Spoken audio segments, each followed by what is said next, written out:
Hey all you action figure enthusiasts out there, JC here with another T&I toy review.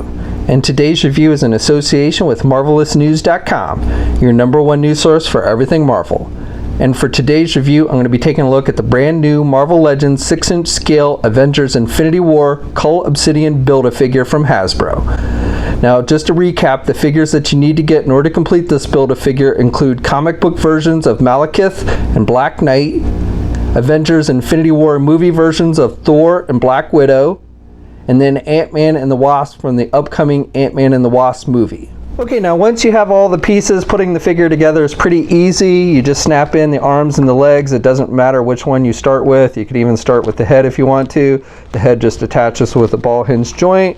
So you just plug that in and have to kind of push, but it should pop in there pretty easy, and then put the arms in there. So again, you just pop them in. Want to make sure you have the left arm on the left side and the right arm on the right. Now when you're plugging in the right arm, you do want to make sure that this shoulder pad is actually kind of pushed up. Now you can actually remove this. It just plugs in with little tabs. There's holes on there's a hole in the front and the back there. So if you want, you can just remove it and then plug in the arm, or just make sure it's up over the arm when you plug the arm in. But either way, you know, basically it should fit in there nice and tight, and then that shoulder pad just kind of fits over the arm. And then finally, you just want to take the legs. So you want to make sure that you have the right leg on the right side again, and the left leg on the left side. And those should just push right in.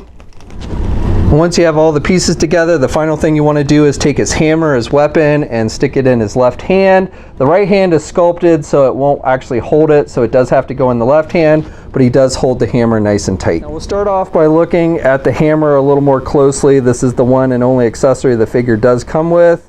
It's his signature weapon. It does not incorporate any of the features that we see in the movie, like the head coming off with the chain. That would have been cool if they had somehow incorporated that. As it is, though, it is just one solid piece of plastic. It is hollow plastic, so it's not that heavy, and it's just done with the gray, so there's not a whole lot of paint detail. You do have some line work and ridges and everything sculpted in it. So overall, it does look fairly movie accurate. Okay, now for the figure itself, I think Hasbro's done a really nice job with the overall sculpting detail and paint applications on the figure, especially with the skin tone. You've got various colors. You've got some darker colors, like up here on the top of his shoulders and here on his lower arms and stuff. And then you have like here on his chest, an almost yellow type color. And then throughout the rest of the figure, it's more of a brownish green type color.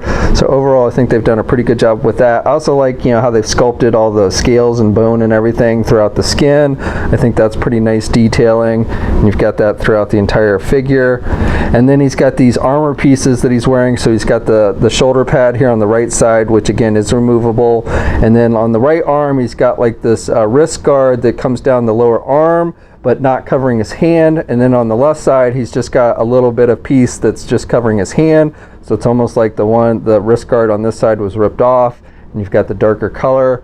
And he's wearing these shorts, covers his private parts, and this is done with a rubber type material. It is a separate piece and done with the metallic silver that matches the shoulder pad. And then here at the end, which looks like supposed to be tattered cloth, is actually done with a darker gray color, so that looks pretty good.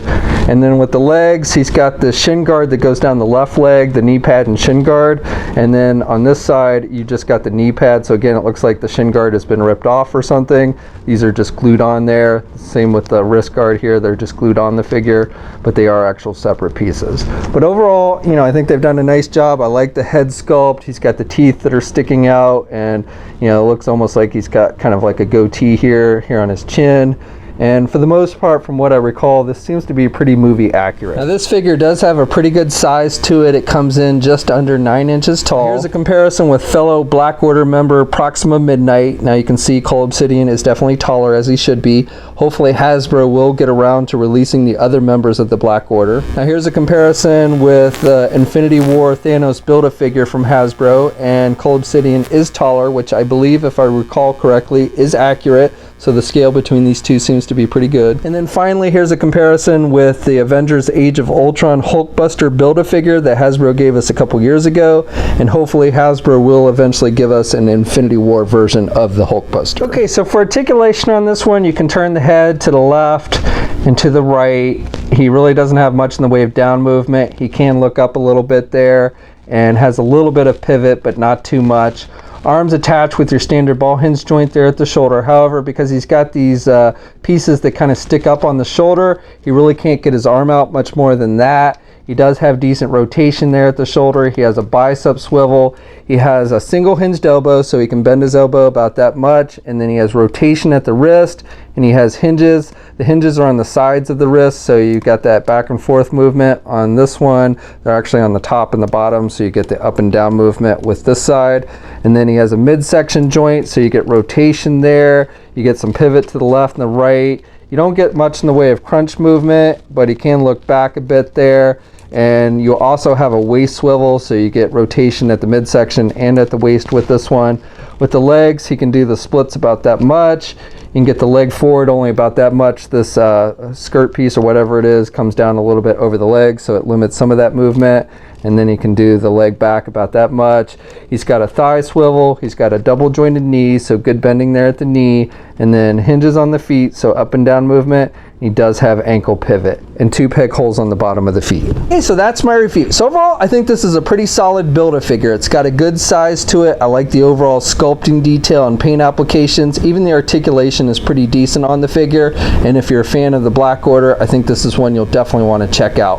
The worst thing about it is it'll definitely make you wish or hope that Hasbro ends up giving us the rest of the Black Order, which again, I am hoping that they do eventually. Now this figure, or the wave with this figure, will start hitting shelves at the end of this month or early next month. It is currently up for pre-order at places like Big Bad Toy Store. We'll have a full image gallery up at marvelousnews.com. There'll be a link in the video description below. As always, leave a comment, let me know what you think. If you're so inclined, please like the video. And if you haven't already, please subscribe to the channel by hitting that button down below. I'd really appreciate it. You can also follow me on my Facebook, Twitter, Instagram, and Twitch accounts. I have links to all of those in the video description below. And until next time, guys, I'll catch you later.